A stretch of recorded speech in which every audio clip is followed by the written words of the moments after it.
La capacité humaine à percevoir va bien au-delà de la simple compréhension des mots. En ce moment, je parle. Votre capacité à percevoir va en réalité bien plus loin que simplement les mots que vous entendez. Mais parce que le mental est entraîné là, maintenant, pas seulement à entendre et enregistrer, désespérément essayer de se souvenir, prendre des notes. Vous savez, certains d'entre vous, vos mains vous démangent. Quelque chose qui vous semble précieux doit être écrit. But human perception goes far beyond this. Mais la perception humaine va bien au-delà de ça. Récemment, vous savez, il y a seulement 4 jours, je discutais avec l'un des meilleurs spécialistes de l'environnement dans ce pays. Et nous en parlions justement. Pendant le dîner, nous avons discuté de tas de choses. Alors, il m'a demandé, « Sadhguru, quels sont les livres que vous lisez ?» J'ai répondu, « Je lis Astérix et Denis la Malice, ce sont mes lectures. » Je n'ai pas l'occasion de lire quoi que ce soit parce que je voyage tout le temps, si je lis un journal, c'est un événement. Alors, où trouvez-vous toutes les informations? Je lui ai dit, je les recueille chez vous. Vous avez fait toutes ces études, pourquoi devrais-je aussi les refaire? Je n'ouvre pas tous ces livres. Vous êtes assis ici, et je recueille toutes les choses et j'en parle. Mais où trouvez-vous tous les termes techniques? Je lui ai dit, ne les avez-vous pas dans votre cerveau là tout de suite? Je peux les recueillir chez vous, tout ce que je veux. Je ne vais pas aller étudier toutes ces bêtises parce que de toute façon, le jargon ne veut rien dire pour moi. Parce que la perception humaine va bien au-delà de ça. C'est pour ça que je vous répète sans cesse, soyez juste avec moi, soyez juste avec moi.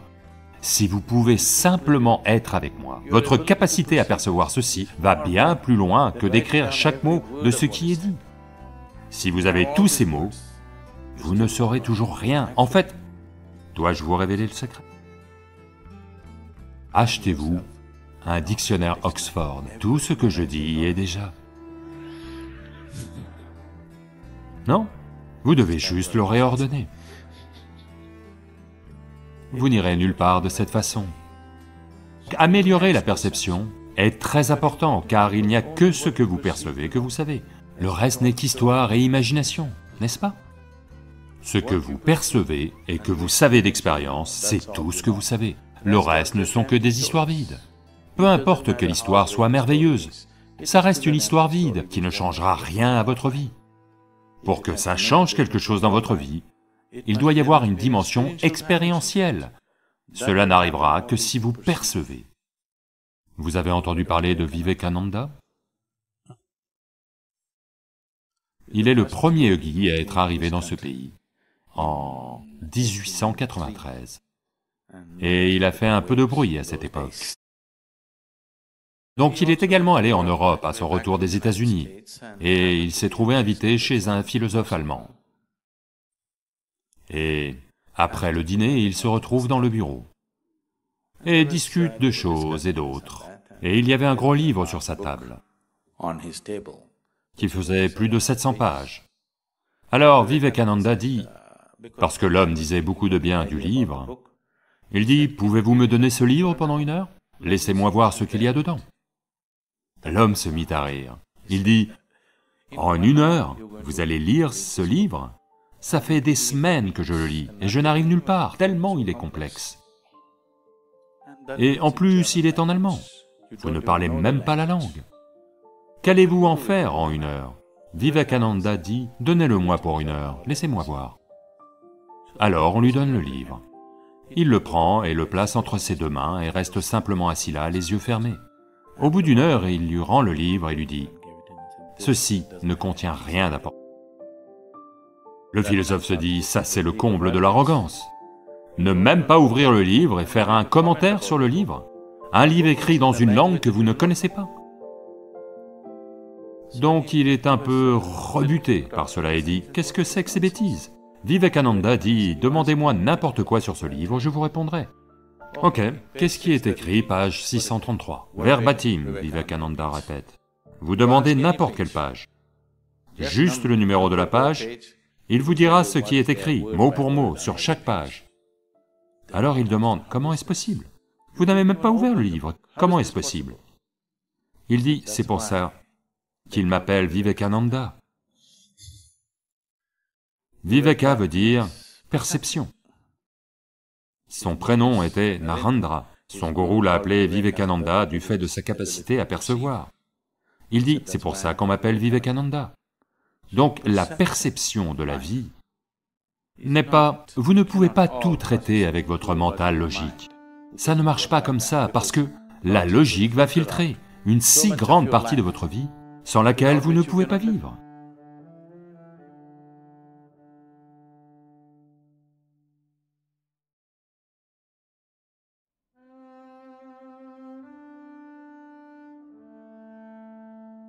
Les gens disent toujours, « Non, je n'ai pas l'habitude de parler au micro. » Ce n'est pas ce que les gens pensent de vous. Après ça, ils se détendent. Voyez-vous que je dis juste ce que je veux? Ce n'est pas que vous mettez la pression, c'est juste que vous êtes passé pour un imbécile devant un groupe de gens. Donc, vous ne voulez pas passer pour un imbécile. Comment pouvez-vous vous rendre imbécile à moins de l'être? Je ne pense pas l'être.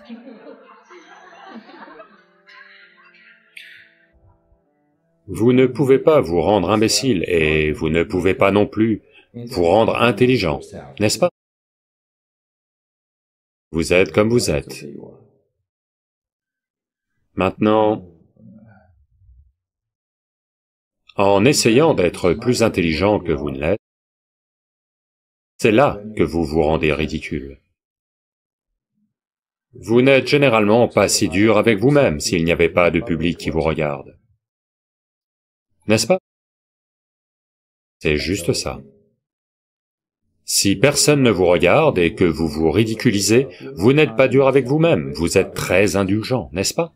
Oui? 10 personnes vous regardent, et maintenant, le message de votre stupidité va se répandre dans le monde. C'est cela qui vous dérange.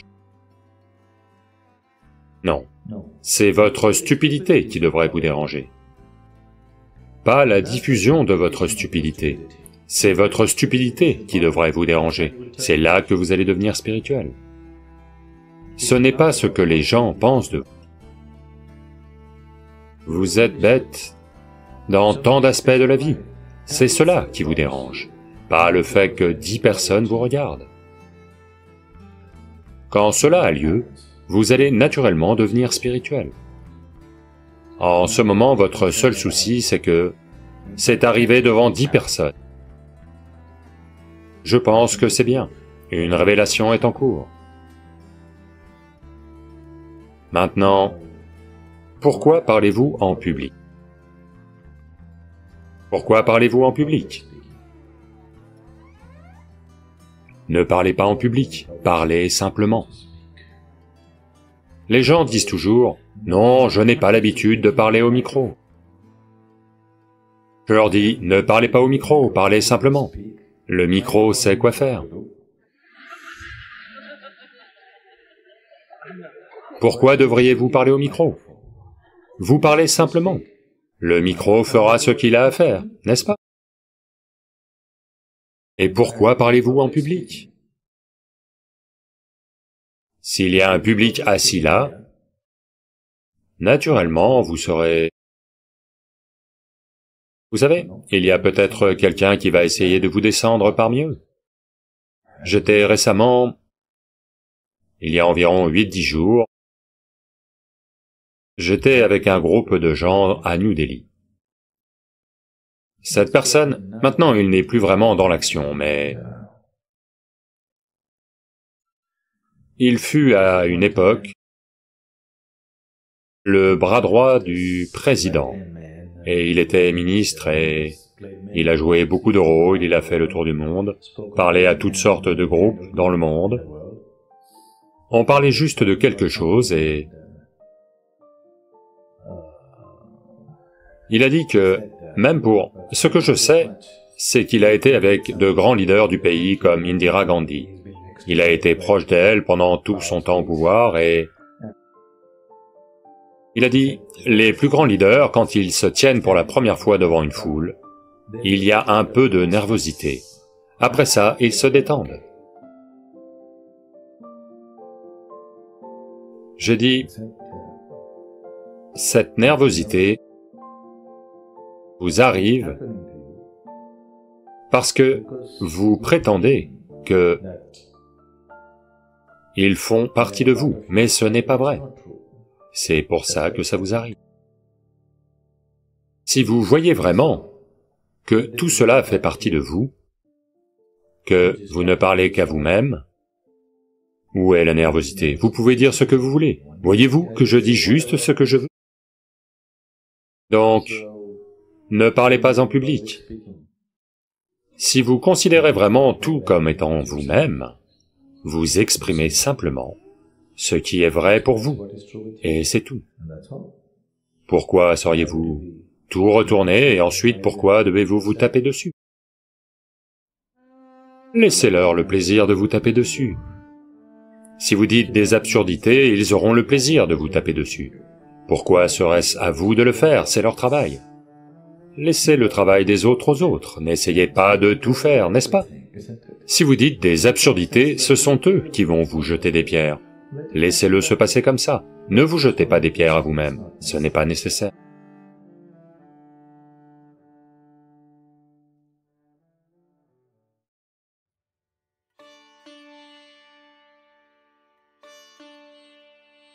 Pendant le dernier quart de la nuit, la glande pinéale est à son plus haut niveau de sécrétion.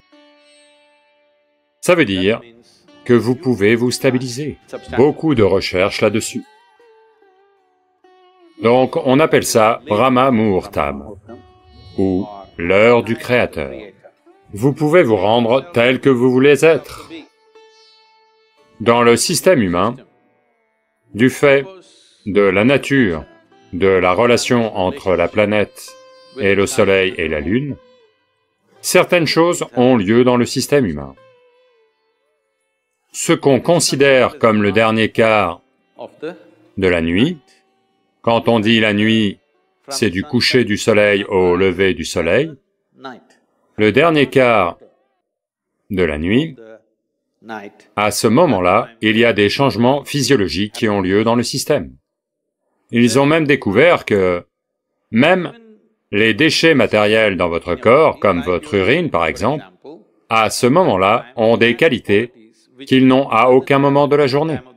Il y a beaucoup de recherches là-dessus ces jours-ci. Donc, tout le corps est dans une certaine atmosphère propice. Il y a une production naturelle de ce qui s'appelle la mélatonine, qui est une sécrétion de la glande pinéale. Donc la glande pinéale est à son plus haut niveau de sécrétion pendant le dernier quart de la nuit. Donc on veut faire usage de cela. Donc n'importe où entre 3h30 et 6h ou 5h30 ou quelle que soit l'heure du lever de soleil, est considéré comme Brahma Muhurtam, parce que votre glande pinéale est à son plus haut niveau de sécrétion. Ça veut dire que vous pouvez vous stabiliser. Dans la médecine moderne, elle est vue comme un régulateur d'humeur. Eh bien, j'ai parlé de s'amener à un état où l'on est à l'aise.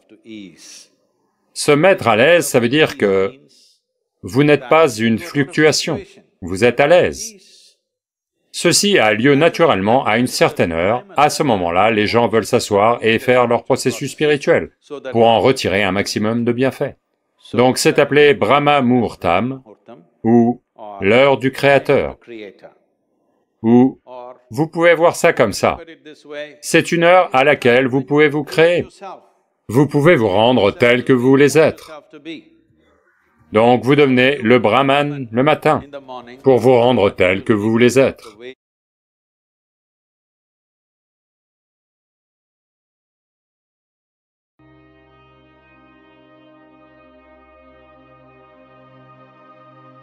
Ma question concerne ce terrible... Vous savez, cet horrible événement qui a eu lieu hier, au Cachemire. où plus de 40 soldats ont été tués. Je ne sais pas quel est le psychisme de ces gens qui peuvent entrer dans une voiture avec 300 kilos de munitions et juste se faire exploser. Vous voyez, comme je l'ai déjà dit, nous n'avons pas encore atteint un degré de conscience humaine où toutes les frontières et limites peuvent simplement être abolies et où tous les êtres humains vivent en harmonie. Il n'y a pas de telle histoire d'amour en ce moment. C'est encore les identités nationales, les identités religieuses, divers autres types d'identités idéologiques nous opposent les uns aux autres. C'est aussi simple que ça. Mais pour ce qui est de la façon dont ça s'exprime sur le terrain, c'est extrêmement complexe. Ce n'est pas quelque chose qu'on peut résoudre juste comme ça. Donc, dans la fabrique d'une nation, une chose importante est la souveraineté de la nation. Parce que la nation n'existe que du fait de ses frontières. Ce n'est peut-être pas une chose populaire à dire aux États-Unis en ce moment, mais pour appeler quelque chose une nation, la toute première chose, c'est une frontière géographique, n'est-ce pas? Eh bien, les gens peuvent partir vers ci, vers ça, les gens peuvent changer de langue, les gens peuvent changer de religion, les gens peuvent changer de croyance et d'idéologie, mais c'est la géographie qui est la première dimension de la fabrique d'une nation. Donc, ce problème de souveraineté n'aurait pas dû traîner si longtemps après l'indépendance. C'est une grave erreur. Il aurait dû être réglé immédiatement. Mais malheureusement, ils ne l'ont pas réglé pour... Je veux dire, je ne veux pas faire un post-mortem politique maintenant. Mais c'est une grave erreur de ne pas établir la souveraineté de la nation, de ne pas fixer les frontières et dire « c'est ça ». C'est encore une ligne de contrôle. Ce ne sont pas les frontières nationales, c'est encore une ligne de contrôle qui est toujours hors de contrôle. Et il y a diverses choses, je ne veux pas faire un commentaire politique maintenant. Donc vous posez une question sur l'état d'esprit. L'état d'esprit est le suivant. Cela a été exprimé de nombreuses façons. Ils se battent pour ce en quoi ils croient. Vous essayez de vous battre pour ce en quoi vous croyez. Et ça ne va jamais s'arrêter, vous comprenez? Soit vous devez changer votre système de croyance, soit eux doivent changer leur système de croyance. Et cela ne semble pas près d'arriver bientôt. D'accord? Ça ne semble pas près d'arriver. Mais, soit vous devez avoir la sagesse de mettre fin à l'inimité, vous devez tuer l'inimité. Vous devez avoir cette sagesse. S'il n'y a pas de place pour cette sagesse, malheureusement, ça va naturellement se traduire par tuer l'ennemi. Ça va naturellement en arriver là. Que ça... Est-ce que j'incite à cela? Non. Ça va naturellement en arriver là. Que ça vous plaise ou non. Donc juste parce que quelqu'un vit de l'autre côté de la frontière, vous voulez le tuer? Clairement pas. Mais en même temps, voulez-vous protéger ce que vous considérez comme cette nation? Ceci est un dilemme malheureux de l'être humain. Si vous étiez un animal, n'importe qui franchit votre frontière, entre sur votre territoire, vous le tuez. D'accord? Mais ceci est le dilemme d'être humain. Quelqu'un franchit votre frontière, vous devez peut-être le tuer, mais vous ne voulez pas vraiment le tuer. C'est la difficulté d'être humain. Cette difficulté doit toujours être présente chez un être humain. Si cette difficulté disparaît, vous allez devenir un animal. Cette difficulté doit exister en nous. Mais malgré ça, agir de façon résolue pour le bien-être global d'une nation doit arriver. La raison pour laquelle je parle de nation, c'est que, pour moi, une nation n'est pas une entité politique, une nation n'est pas mon nationalisme. Je n'appartiens pas à cela. Pour moi, la nation est le plus grand nombre de gens dont on peut s'occuper en ce moment. Si on veut apporter du bien-être, on ne peut pas s'occuper de la planète. Allô?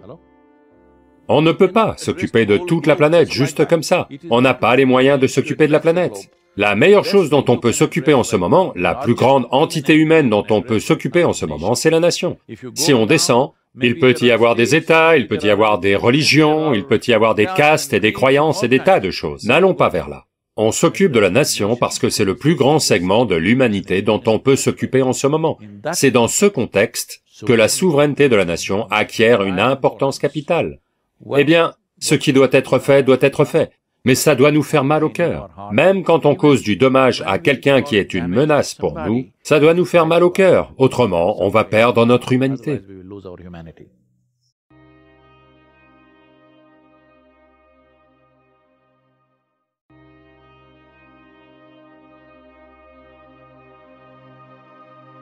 Yoga ne signifie pas se contorsionner, faire le poirier, retenir sa respiration, ou toute autre bêtise.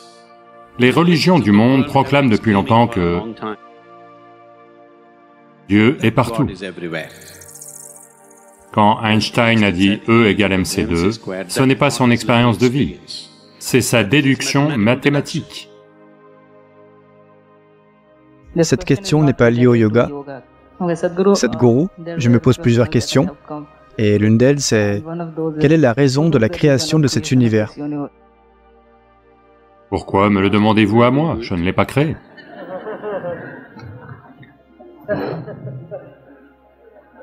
Non, d'abord vous avez dit qu'elle n'est pas liée au yoga. Il n'y a rien qui ne soit pas lié au yoga. Parce que yoga veut dire union. Yoga ne signifie pas se contorsionner, faire le poirier, retenir sa respiration, ou toute autre bêtise. Yoga veut dire union. Union veut dire tout inclure. Tout est devenu un dans ton expérience. Maintenant, cela n'est pas notre idée. Parce que c'est comme ça que l'existence est. Elle est totalement inclusive. Il n'y a rien ici que tu puisses séparer du reste. Aujourd'hui, la science moderne vous le prouve de façon absolument claire, que l'existence tout entière n'est qu'une seule énergie. Oui, les religions du monde ne cessent de crier depuis longtemps que Dieu est partout. Que tu dises Dieu est partout, ou que tu dises tout est une seule énergie, parles-tu de différentes réalités ou de la même réalité? Dieu est partout. Tout est une seule énergie. Parle-t-on de la même chose? Un scientifique n'en a jamais fait l'expérience. Il l'a simplement mathématiquement déduit. Quand Einstein a dit E égale mc2, ce n'est pas l'expérience de sa vie, c'est sa déduction mathématique. Une personne croyante n'en a jamais fait l'expérience, elle le croit simplement, parce que quelqu'un en qui elle croit l'a dit. Maintenant, yoga veut dire que tu as la tête dure.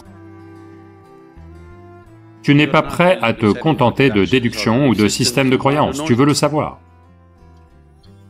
Donc, si tu es assis ici, si tu peux faire l'expérience de toute l'existence comme étant toi, alors tu es en yoga. Donc il n'y a pas de question qui n'est pas liée au yoga, d'accord? C'est très lié. Maintenant, ce que vous demandez, c'est pourquoi la création, n'est-ce pas? Quand il s'agit de la création, ne demandez jamais pourquoi, demandez comment. Parce que si vous demandez pourquoi la création, je peux vous raconter un jour, vous savez, Dieu n'avait rien à faire, il jouait aux billes, une bille est tombée par ici et est devenue la planète Terre, une autre s'est envolée et est devenue le Soleil. Dois-je continuer? Ça, c'est une histoire ridicule, vous ne l'aimez pas. Mais je peux vous raconter une belle histoire élaborée que vous allez aimer croire. Ça prend un peu plus de temps, c'est tout. Si je vous raconte une histoire plus élaborée, vous allez y croire, n'est-ce pas? Si vous y croyez, vous avez une histoire intéressante, une histoire positive. Si vous ne croyez pas mon histoire, vous avez une histoire négative. Mais dans les deux cas, vous n'êtes pas plus près de la réalité que vous ne l'êtes en ce moment, n'est-ce pas? Oui ou non?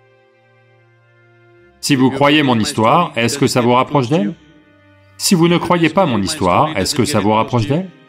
Non. Vous n'aurez que des histoires. Peut-être que ce que je vous raconte est une histoire vraie.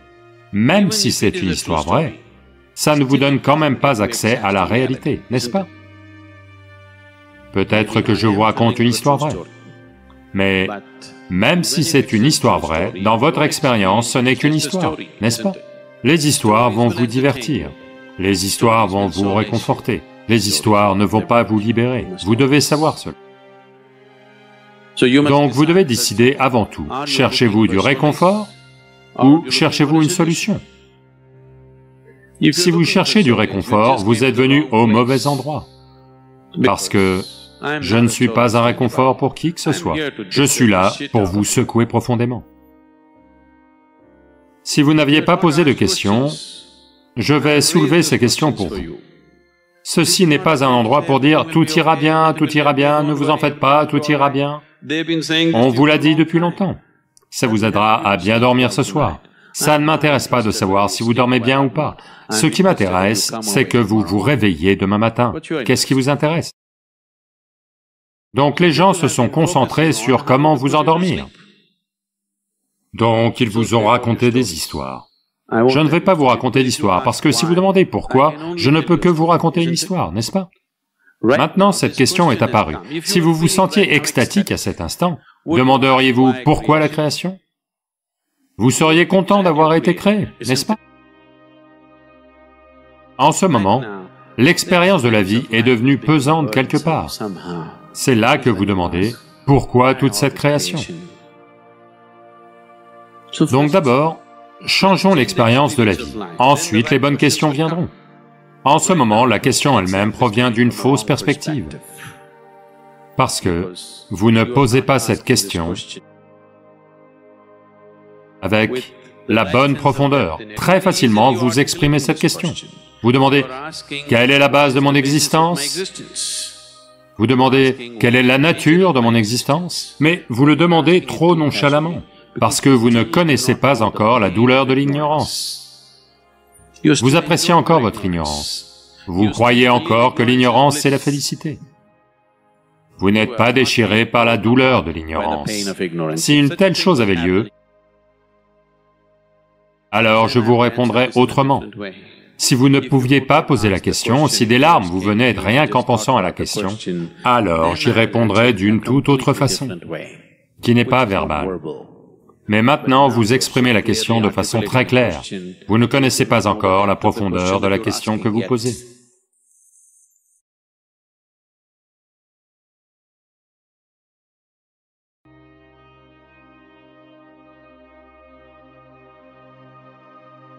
Un mental focalisé est un mental dangereux. Si vous êtes capable de donner du pouvoir à la pensée, soudain son pouvoir est grand. Ils peuvent vous rendre malade rien qu'en vous regardant. On a des méthodes simples. C'est une possibilité formidable. Namaskaram, Sadhguru. On dit que le mauvais œil peut rendre malchanceux, causer du tort. Qu'est-ce que le mauvais œil? Et y a-t-il des méthodes pour s'en protéger? Donc, de telles choses existent-elles? Oui. Les gens peuvent influencer les choses. Là, tout de suite, si je prends juste cette eau et la regarde pendant 1 minute, on peut prouver aujourd'hui que la structure moléculaire de l'eau va changer. Donc maintenant, si je regarde cela, pourquoi la structure moléculaire de l'eau à l'intérieur ne changerait-elle pas? Elle va changer. Elle peut changer de manière positive, elle peut changer de manière négative, les deux sont possibles. Un mental focalisé est un mental dangereux. Dangereux ou non est déterminé par l'intention. Si vous êtes capable de donner du pouvoir à la pensée, alors la pensée devient très puissante. Un mental en colère, un mental lubrique, un mental très aimant, tout ça, ce sont des états d'esprit puissants. La raison, ce n'est pas la colère ou l'amour, simplement parce qu'ils sont devenus focalisés. Si quelque chose devient focalisé, soudain le pouvoir de cette chose est grand. Maintenant, si vous faites ça, ça ne blessera personne, vous savez. Vous la mettez comme ça va blesser quelqu'un, n'est-ce pas? Parce que ça devient focalisé. La même force, mais elle est focalisée, soudain, ça a un impact plus grand. Donc, on peut devenir focalisé par pure conscience, ou avec une sadhana, ou à travers la colère. Quand vous êtes vraiment en colère contre quelqu'un, votre mental est focalisé, voyez-le. En amour, il peut vagabonder, mais dans la colère et la haine, le mental devient focalisé. Du fait de cette focalisation, il peut influencer. Donc, les gens qui sont dans des états extrêmes de colère, de haine, de cupidité, quand ils se concentrent vraiment sur quelque chose, il peut arriver des choses à l'autre personne. Je dis que ça peut arriver, pas que ça va arriver. Ça dépend aussi à quel point vous êtes vulnérable. Si vous êtes organisé de telle sorte que les influences extérieures ne déterminent pas ce qu'il y a lieu en vous, peu importe qui vous regarde, vous pouvez être affranchi de ça. Si vous êtes vulnérable parce que vous êtes constamment influencé par tout ce qui vous entoure, si vous êtes dans ce genre d'état, il est possible que certaines personnes puissent vous influencer. Elles peuvent vous rendre malade, rien qu'en vous regardant. C'est tout à fait possible. Il y a des gens qui peuvent provoquer la mort rien qu'en regardant quelqu'un. Si vous pouvez provoquer de l'extase chez quelqu'un rien qu'en le regardant, vous pouvez provoquer de l'extrême souffrance si vous le voulez. Vous savez, c'est juste un autre interrupteur, c'est tout. C'est comme votre robinet. Si vous tournez dans ce sens, c'est de l'eau chaude, eau froide. Le mental est exactement pareil. Il peut être utilisé de nombreuses manières positives et phénoménales. C'est une immense possibilité. Mais les gens choisissent de l'utiliser d'autres manières. Tout ce qu'on fait qui peut améliorer la vie, qui peut sauver la vie, qui peut embellir la vie,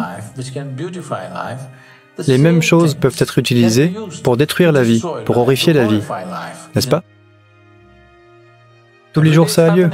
La technologie, vous pouvez l'utiliser de n'importe quelle manière. Ceci aussi, c'est pareil.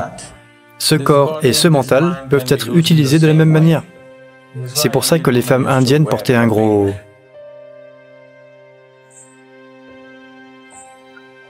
Et c'était censé être fait avec certains ingrédients. Elles utilisaient du curcuma et du citron vert pour ne pas être affectées.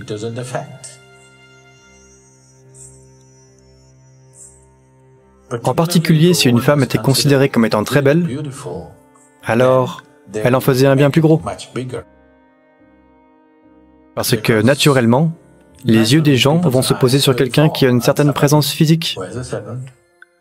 Donc, ça ne doit pas affecter sa santé et son bien-être et autres. Donc, elles en faisaient un bien plus gros. Donc, si vous considérez que vous êtes belle, vous devez avoir un gros... Si vous en avez un tout petit, je comprends.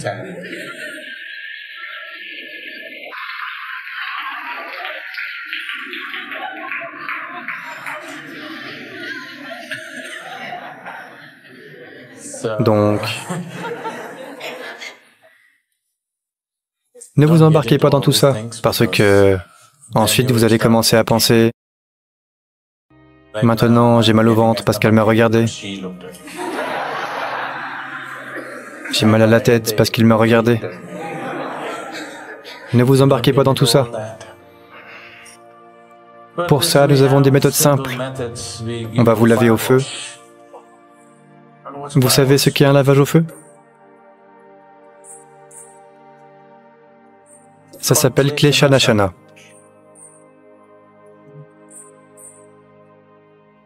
C'est un acte qui va retirer les impuretés qui se sont accumulées autour de vous.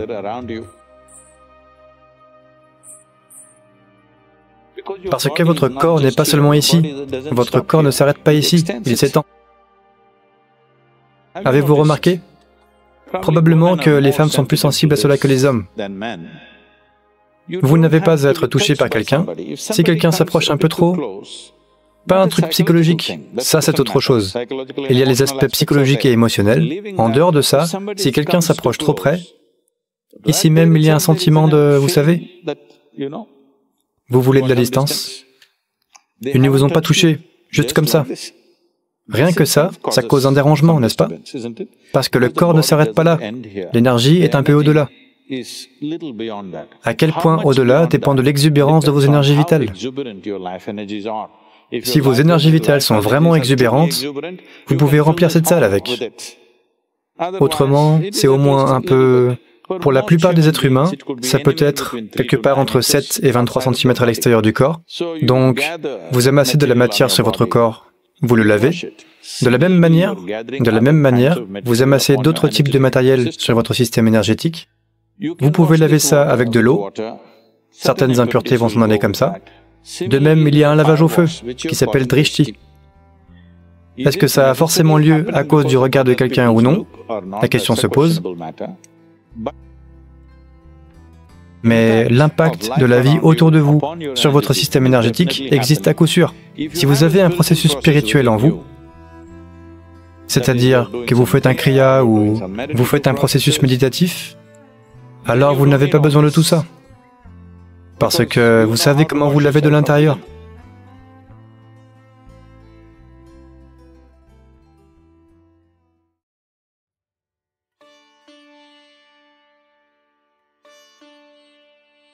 Il y avait un très mauvais acteur.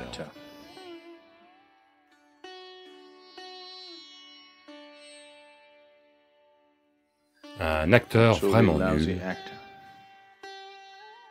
qui jouait Hamlet.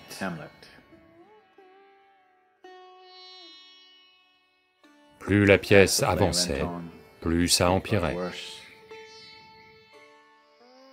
Quand il arrive au fameux monologue, être ou ne pas être, les gens commencent à lui jeter des choses. Ils prennent leurs chaussures et lui jettent. Alors il sort de scène et dit, « Écoutez, ce n'est pas moi qui ai écrit cette merde. »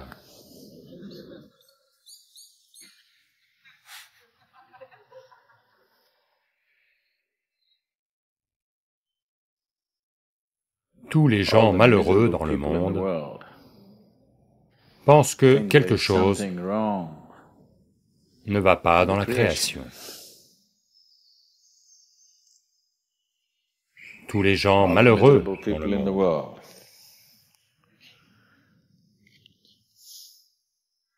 pensent que le Créateur a fait une erreur.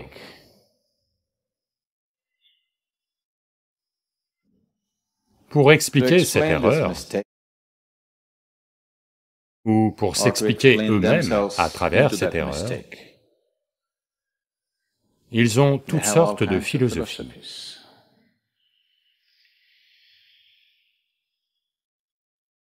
Toutes les philosophies sur la planète. Si vous les réunissez tout ensemble, n'ont pas la beauté d'une seule feuille de cet arbre. Mais pourtant, elles occupent les gens pour toute une vie.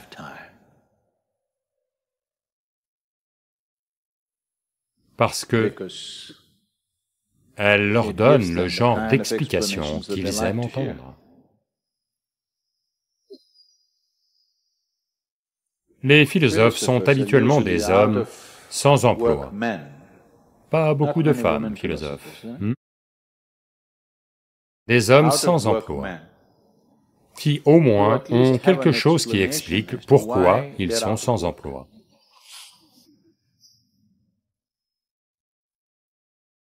Donc ces hommes sans emploi, qui n'ont rien d'autre à faire ou rien d'autre à créer, continuent à brasser des philosophies. Quiconque propose une quelconque philosophie est un sacrilège contre la création. Ce n'est l'affaire de personne de même générer une seule pensée, quand tant a été fait. Si vous venez ici 1000 vies, et que vous êtes attentif 24 heures sur 24, vous ne connaîtrez toujours pas une infime partie de la création. Quand ce genre de création est là, le fait que quiconque invente ses propres bêtises est un sacrilège absolu. Mais socialement, malheureusement, le monde en est arrivé à un point où, si vous dites quelque chose que personne ne comprend, la plupart des gens pensent que vous êtes très intelligent. L'intelligence est dans le fait d'être capable de faire comprendre aux gens ce qu'ils n'arrivent pas à comprendre. L'intelligence n'est pas dans ce que les gens savaient parfaitement bien depuis des siècles, les embrouille complètement. Ça, ce n'est pas de l'intelligence. Mais malheureusement, ça passe pour de l'esprit, pour de l'intelligence. Les gens sont tombés amoureux des mots et ont perdu le monde. Il est temps de le regagner.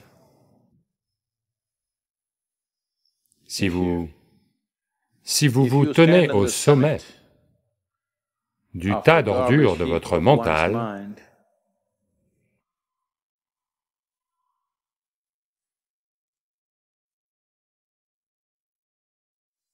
vos pieds ne vont jamais toucher le sol. Si vos pieds ne touchent jamais le sol, vous n'allez jamais savoir ce que c'est. C'est pour cette raison que dans cette culture, où que vous alliez, vous voyez les gens s'étaler de tout leur long. Ils veulent que tout leur corps touche le sol, pas seulement les pieds. La plus grande partie de leur vie, ou la plus grande partie de la journée, la culture elle-même a été conçue de telle façon que vous marchez pieds nus, à moins d'aller sur un terrain accidenté. Parce que on veut que vous soyez en contact avec la terre. Si vous ne comprenez rien d'autre, si simplement vous vous asseyez comme ça pendant 10 jours, vous en saurez bien plus qu'en lisant 1 millier de livres. Parce que si vous restez juste assis comme ça, la terre-mère va s'infiltrer en vous, sans votre permission. Ne croyez pas cela. Elle n'a pas besoin de s'infiltrer, parce que tout comme ce petit brin d'herbe a jailli de la terre, vous aussi, exactement pareil, un peu mobile. Autrement, là, maintenant, en étant assis ici, vous êtes juste un monticule de terre. C'est tout ce que vous êtes. Vous pensez peut-être que vous êtes quelque chose, mais c'est tout ce que vous êtes. Et cela n'est pas petit. Si vous croyez être autre chose que cela, vous êtes petit. Autrement, vous êtes la planète elle-même, vous êtes la création elle-même. Donc, vous n'êtes qu'une bosse sur la planète. Et ne pensez pas que c'est petit. Les montagnes Veliangiri sont aussi une petite bosse sur la planète. L'Himalaya aussi est une petite bosse sur la planète. Vous aussi. C'est en étant en contact avec la réalité de toutes les façons possibles que l'on sera, pas en créant par la pensée des bêtises, qui peuvent passer lors d'un cocktail dînatoire. Existentiellement, ça ne passera pas. Ça peut passer avec une bande d'idiots que vous avez réunis autour de vous, sous forme de société. Ça ne passera pas aux yeux du Créateur. Si vous ne passez pas aux yeux du Créateur,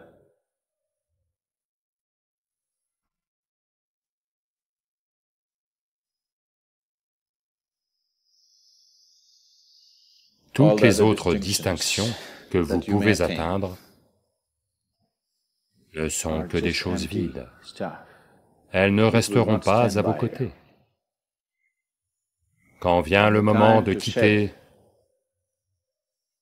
cette enveloppe, quand vient le moment de rendre la terre à la terre, elles ne seront pas à vos côtés, c'est sûr.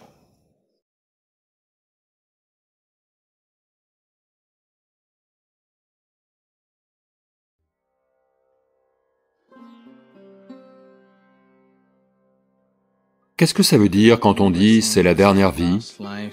Après ça, c'est moksha, la liberté. Moksha veut dire liberté ou libération. Qu'est-ce que la servitude, s'il vous plaît? Comprenez cela. Qu'est-ce que la servitude dans votre vie? Le corps, quoi d'autre? Non, ça c'est secondaire. C'est seulement parce que vous êtes attaché à votre corps que vous êtes attaché à quelqu'un. Voyez-le, s'il vous plaît. Si vous n'êtes pas attaché à ce corps, vous ne serez attaché à aucun corps, ce n'est pas possible. C'est seulement parce que vous êtes attaché à ce corps que vous vous attachez à d'autres corps. Vous dites « ma famille ». La seule chose que vous connaissez vraiment d'eux, c'est leur corps. Voyez, s'il vous plaît. Parce que c'est seulement parce que vous êtes attaché à votre corps que cela a lieu. Vous connaissez un peu de leurs émotions et de leurs pensées, mais ce n'est qu'un reflet du corps. Voyez, s'il vous plaît. Le fondement, c'est le corps, n'est-ce pas? N'est-ce pas ainsi? Le plus fondamental, c'est le corps. Voyez, s'il vous plaît. Aujourd'hui, l'attachement le plus profond entre les gens a lieu au niveau des relations hommes-femmes, n'est-ce pas? Pourquoi? À cause du corps. Lorsque les corps se touchent, c'est devenu l'attachement le plus profond, n'est-ce pas? C'est simplement parce que, à l'heure actuelle, les gens existent en tant que corps. Pour eux, s'ouvrir véritablement à quelqu'un veut dire ouvrir le corps, rien d'autre. Parce qu'ils ne peuvent pas s'ouvrir autrement. Que peuvent-ils ouvrir d'autre? Pas vraiment, le mental n'est jamais ouvert. Les gens parlent d'ouverture d'esprit, il n'y a rien de tel. Le mental est toujours un cul-de-sac. Ils croient qu'il est ouvert. Par souci de confort. Dites-moi, comment allez-vous ouvrir votre mental? Dites-moi, comment allez-vous ouvrir votre mental? Comment allez-vous devenir silencieux? Non. Non, tout ça, ce sont des façons de vraiment fermer votre mental. Les gens qui croient être très honnêtes, très sincères, voyez, s'il vous plaît, ils sont très fermés de bien des façons, les soi-disant gens bien. Ils se croient très ouverts, ils disent toujours « je suis un livre ouvert ». Le truc, c'est que tout ce qu'ils savent, ils l'ont ouvert aux autres. Ils ne savent pas grand-chose sur eux-mêmes. Ils n'ont même pas ouvert le livre pour eux-mêmes. Comment peuvent-ils l'ouvrir à quelqu'un d'autre? Ils ne se sont même pas admis à eux-mêmes les faits fondamentaux de la vie. Tout ce qu'ils ont vu, ils en ont parlé aux autres, mais ils ne se le sont même pas admis à eux-mêmes. Ils ne peuvent pas croire. Quand la vie les met vraiment dans la tourmente et qu'ils agissent de certaines façons, les gens bien sont toujours choqués par eux-mêmes. La personne soi-disant pas bien qui est à la rue, elle se l'est admis. D'accord? Toutes les absurdités qu'elle est, elle se les est admises. Elle n'est pas assez stupide pour l'admettre à quelqu'un d'autre. Elle est prudente à ce sujet. Mais la personne bien ne se les est même pas admis à elle-même, ses propres problèmes, ses propres limitations. Donc elle pense qu'elle est un livre ouvert. Le livre n'est même pas ouvert pour elle. Comment va-t-elle l'ouvrir à quelqu'un? Il n'existe rien de tel qu'un mental ouvert. Parce que le mental est une possibilité fermée. C'est une accumulation, n'est-ce pas? Qu'allez-vous ouvrir là-dedans? Qu'allez-vous ouvrir là-dedans? Qu'y a-t-il à voir de toute façon? Vous avez attaché une énorme importance à votre mental, je sais. Mais s'il vous plaît, regardez cela sincèrement. Qu'y a-t-il dans votre mental à part ce que vous avez amassé de l'extérieur? Qu'y a-t-il dans votre mental? Pourquoi devrais-je regarder dans votre mental? Je peux regarder le monde autour et je sais ce qui s'y trouve. Pourquoi devrais-je regarder à travers la distorsion de votre mental? N'est-ce pas? Dites-moi une nouvelle idée.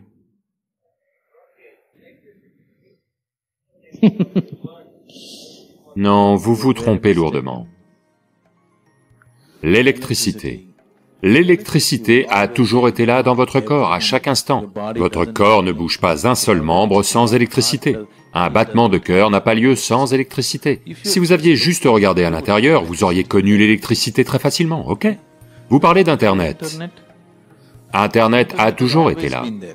Par exemple, je ne suis pas du tout éduqué, si vous me demandez, spirituellement. Je n'ai jamais rien lu. Je me suis toujours tenu à l'écart de toutes les Écritures.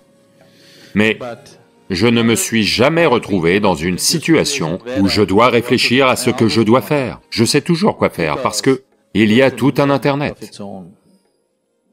Si vous êtes ouvert, il est toujours disponible. Internet a toujours été là. C'est seulement maintenant que, vous savez, vous transmettez d'autres types d'informations sur votre Internet. Autrement, Internet a toujours été là, bien plus grand que le net que vous avez. Tout ce qui mérite d'être connu est juste ici. Tout est là. Vous avez juste observé quelque chose et l'avez appliqué à autre chose, c'est tout, n'est-ce pas? Votre Internet n'est même pas plus grand que votre cerveau, n'est-ce pas? Oui ou non? Donc, c'est juste une petite réplique de ceci, n'est-ce pas? Juste une application différente de ce qui était déjà là. Dites-moi une seule nouvelle idée que vous avez eue.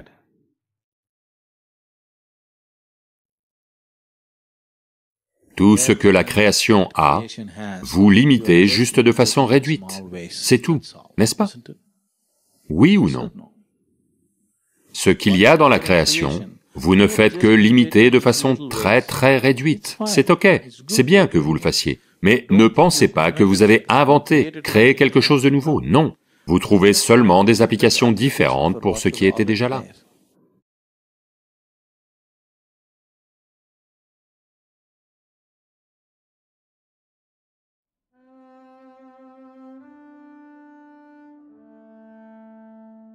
Le sperme a une puissance extraordinaire, c'est l'une des choses les plus puissantes, si vous savez comment l'utiliser.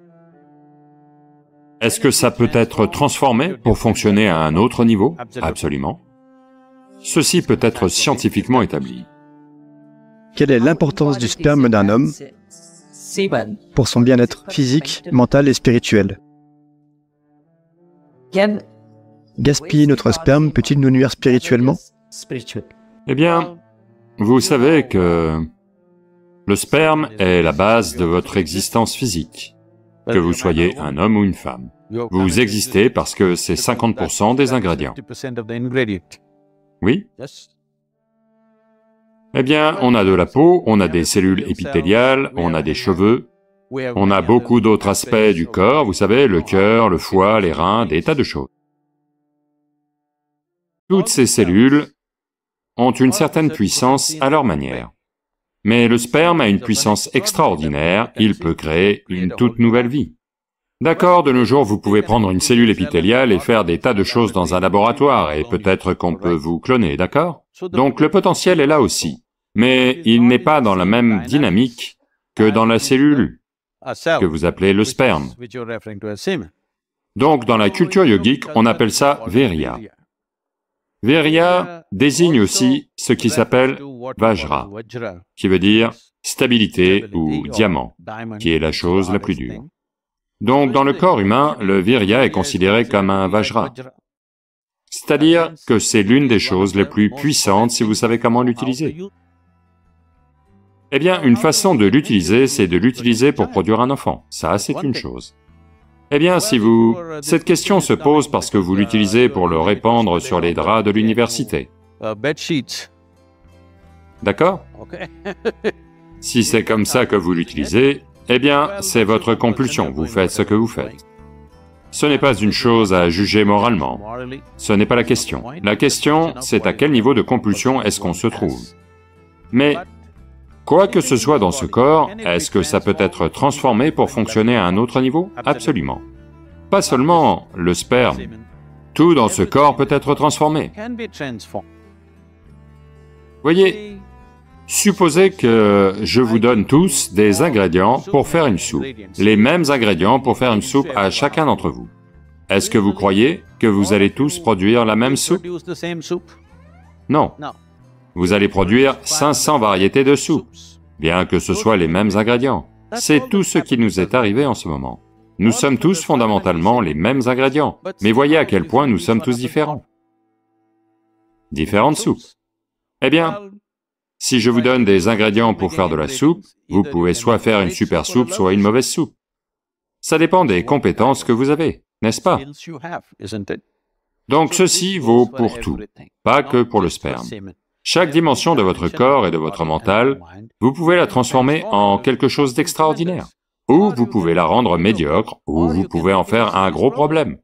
Chaque aspect de votre vie. Cela vaut pour cet aspect de la vie aussi. Voyez, les gens en font des traductions littérales, mais si vous voulez produire un certain, disons des cellules épithéliales, la quantité d'énergie que le corps dépense pour elles, et si vous voulez produire une cellule que vous appelez le sperme, la quantité d'énergie que le corps dépense est très différente. Cela peut être établi scientifiquement. Donc, quand vous investissez tant d'énergie dans le sperme, clairement ça a un pouvoir si vous savez comment l'explorer. Mais avez-vous les compétences pour explorer? Êtes-vous capable d'explorer? Avez-vous la sadhana et l'assistance nécessaires pour le faire? Clairement la question se pose.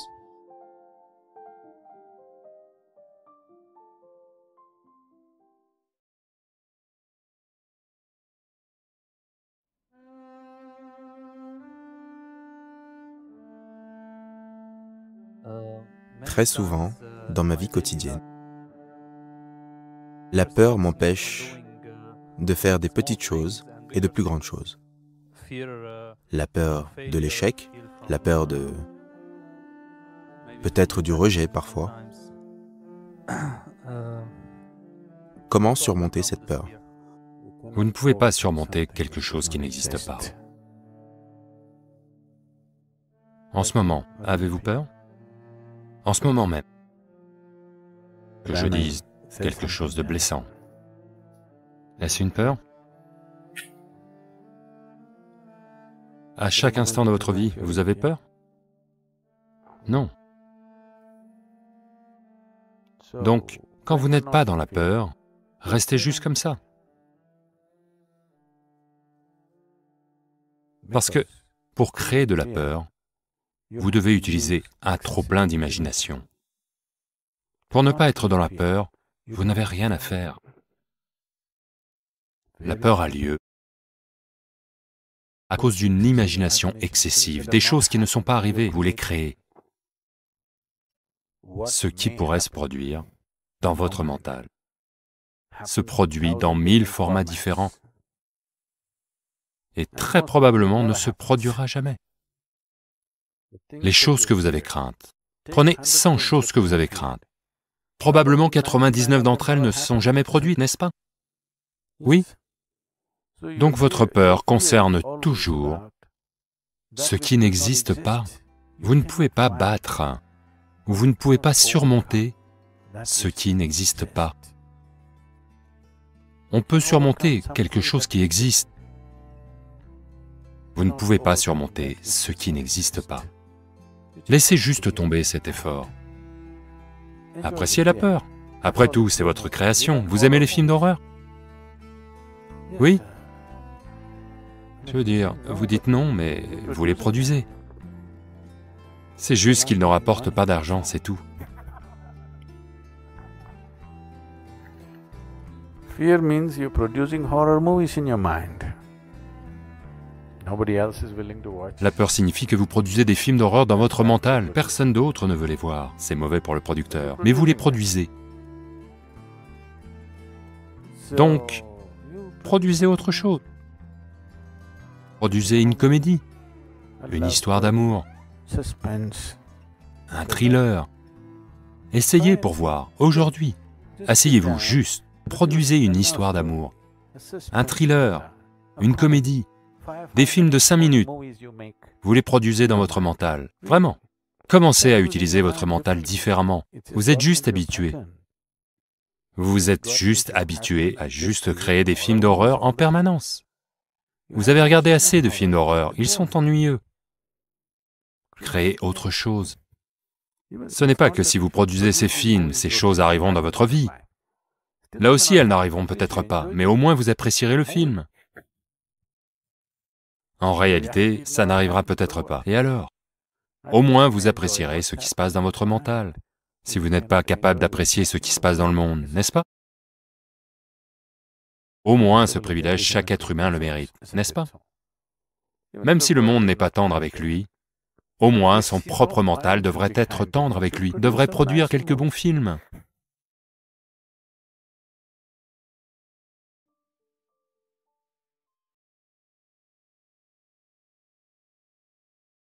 Si tu es arrivé jusqu'ici, c'est que tu as fait preuve de concentration, de présence et d'intérêt. Cela te distingue déjà de beaucoup. Et si tu laissais un commentaire pour dire ce qui t'a le plus marqué, profites-en aussi pour regarder les liens dans la description. Il y a plus de contenu créé avec le même soin pour toi. Merci, une grande accolade, et à bientôt.